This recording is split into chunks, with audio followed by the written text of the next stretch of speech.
It's hard to have a series 7 movies in and expect anything truly different. In horror, anything past, let's say, part 4, by its very nature needs to start embracing some sort of schlock. You weren't gonna ask me to marry you? What are you, f***ing nuts?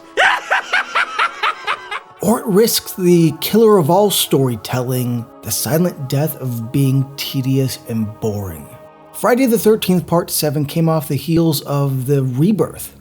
After A New Beginning failed to reboot a Jason-less entry, Part 6 came out f***ing swinging, injecting humor, a superhuman Voorhees, and over-the-top kills.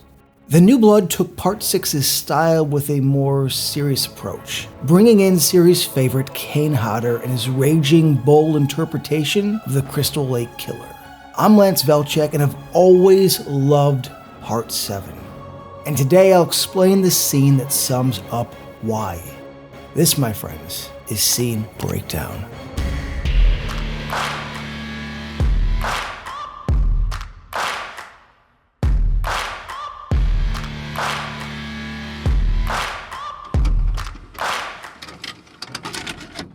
I have seen Friday the 13th Part 7 go from underdog to somewhat appreciated, back down to a lesser entry. Not my words.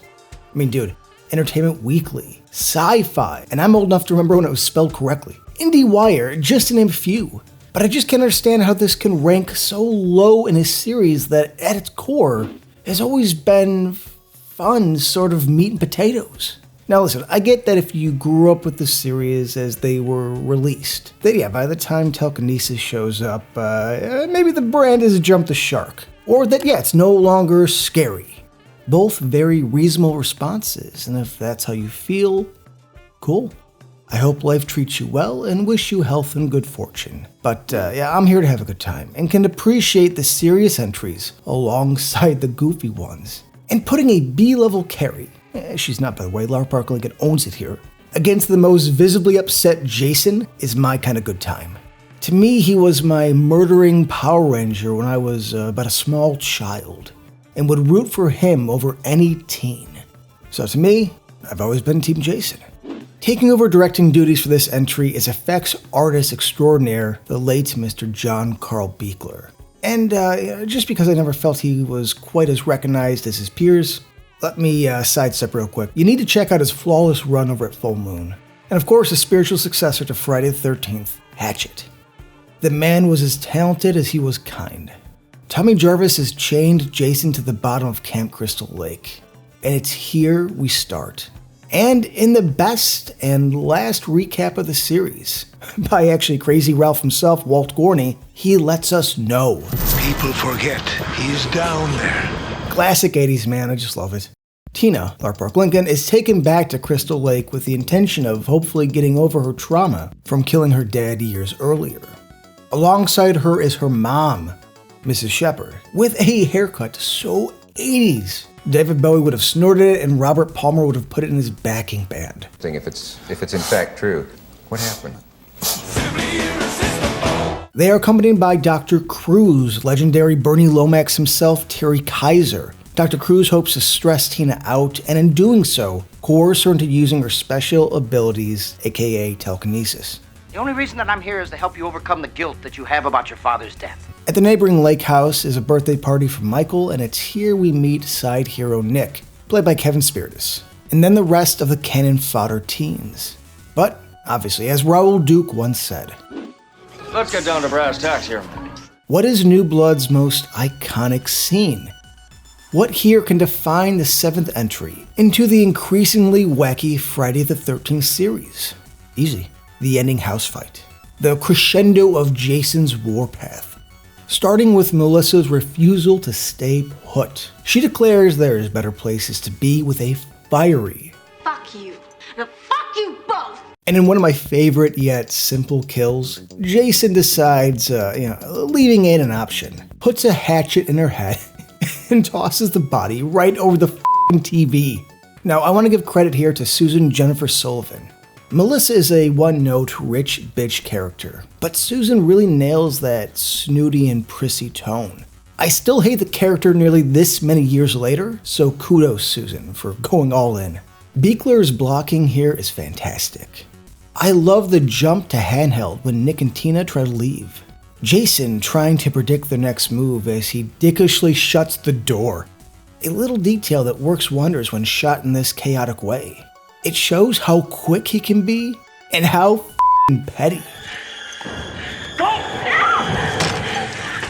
We get set piece after set piece of Tina and Jason sparring off. Now, I know there's an issue that people have with this taking on a more serious tone after part 6, but every time Tina levels up, I believe it. The light to the face throwing Jason into the stairs. Dude, I'm there. Now, you even get a low in the mix, disappointed sigh for Mr. Voorhees. I feel you, dude. Followed by a decently tense moment where they both need to climb over the giant hole in the stairs. Buechler wisely films this bottom up, giving us the sense that Jason is just out of reach, ready and waiting. And Jason Voorhees busting through things has always been my bread and butter. It's a show of force that's both iconic and cool. As Jason tries to crush Nick with his foot, Tina squeezes his mask straps, oozing yellow pus and saving Nick's life. Now, the Jason face reveal is something that I feel this series is pretty famous for. And they go from pretty traditional, great, iconic to, Muppet? But the new blood not only has the best mask reveal, with Tina squeezing off of him, but the best looking Jason Voorhees face. I said it 100%, don't argue. Kane Hodder's surprised and shocked look with his piercing one eye. But you know what? It's actually the shocked gaping mouth that sells this look. And great job by Hodder, as it's a minute touch but adds a ton of personality. Tina being in her murder with lights phase, strangles our Kemp killer, sending him down below. Here, Tina fights with nails, leading to a pissed off Jason removing one center head. And his angry look rocks. Jump to a great engulfed fire shot. One in which IMDb noted that set a record for the longest uninterrupted on-screen controlled burn in Hollywood history. And as most things in the 80s were, the whole house was prone to explode at the first spark of life, so Tina and Nick escape with seconds to spare. And right here,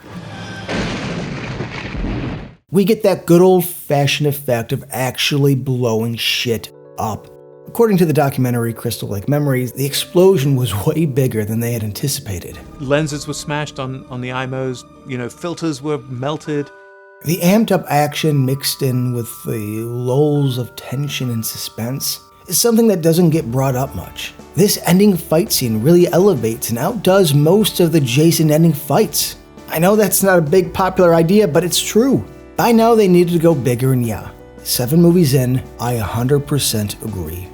Friday the 13th Part 7 was our introduction to the Kane Hodder era, and gave Jason a style that had not yet been seen prior.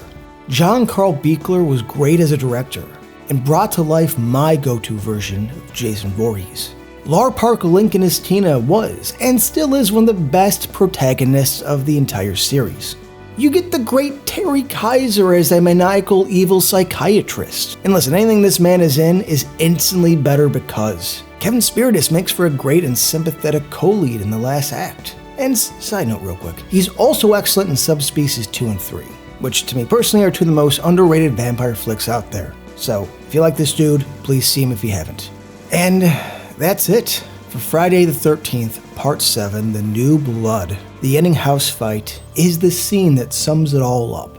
And that's that. I don't subscribe to the hate. And yes, the MPAA infamously neutered this entry. Yeah, it sucks, but it doesn't affect the overall charm and inventiveness. I still have a great time. And in the end, Part 7 will always be the underdog to me. I'm Lance Vlcek, wishing you health, happiness, and some needed time off.